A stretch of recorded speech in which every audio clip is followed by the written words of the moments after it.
back in high school, I was a young guy. Believe it or not, I had long, flowing blonde hair. I looked like Farrah Fawcett. It's an absolute true story. And in the summer, for a summer job, I worked for the Ministry of Natural Resources and Forestry. I was a junior forest ranger. I was a lumberjack. And I wanted to be a lumberjack when I grew up. And that was going to be my career. And so my story tonight is, it's not where you start, it's where you finish. Obviously, I'm standing here with privilege, but it wasn't always that way. So I come back to high school and I'm excited and I'm going to be a lumberjack and it is going to be my life and I'm going to live up north and I'm going to live in the bush. One problem. The girl I was dating at the time said, "That's a wonderful career. Please do so without me." And of course, in high school, I'm in love and I'm not going to give up this girl forever. So I completely decide, well, I'm going to change my career. Of course, that's what you do, right? But what else can I do that I can still be outdoors? I don't have to sit behind a desk and do paperwork or anything like that. And I'm standing around with a bunch of buddies. And at that time, the newspaper said that Toronto police officers just settled their contract for a whopping $24,000 a year. That was more money than I needed in a lifetime. That's the job for me. I can be outside. I can be a cop. So I check with my girlfriend and she says, "That's a good career." Okay. So I applied to Seneca College. I live down south. I applied to Seneca College to law enforcement. I also applied to Sir Sandford Fleming College for forestry, just in case this girlfriend thing didn't work out, right? You got to have a backup plan. So I meet with the dean of Seneca College. He says, "What do you want to be?" I said, "I want to be a cop." He says, "Well, don't go through college, you moron. Just join up and be a cadet. It's like an apprentice. The college stuff only increases your chance of promotion by the thickness of a piece of paper." Now, it's a much different time back then. And post-secondary education was a bonus. It wasn't a necessity. And what did I care about a promotion? Remember, I want to be outside and enjoy myself, right? So I say, okay, I'll apply to be a cadet. I'm walking home from high school one day, and I've got a lumberjack jacket on. I've got worker's boots on. That was the style of the day. Again, my hair is down to my shoulder, and I stop at the police station, and I say, "Can I get an application?" They said, "Not here. You have to go upstairs to headquarters." I go, "Okay." So I go upstairs to headquarters. There's a woman sitting there, an administrative assistant. "Can I please pick up an application form?" She says, "There you go." I turn around to leave. She says, "Where do you think you're going?" I said, "I'm going to go home and fill this up." "No, you're not. You're sitting down there and filling it out."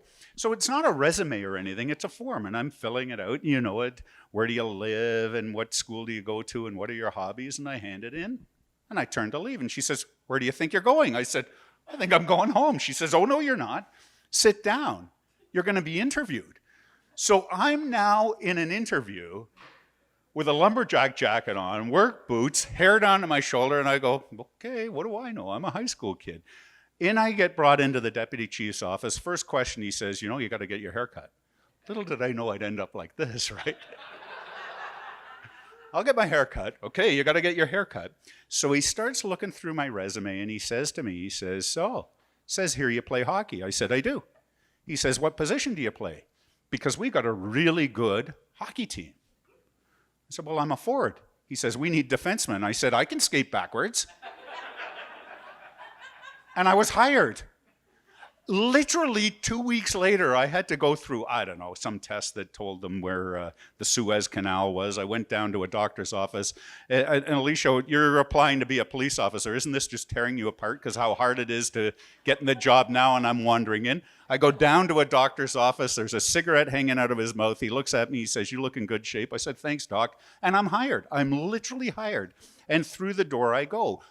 But that's not the story. That's not the story, because I truly believe everybody can be a leader and leadership potential is there for everyone. And I truly believe life is not a sprint, it's a marathon, and it doesn't matter where you start, it's how you finish.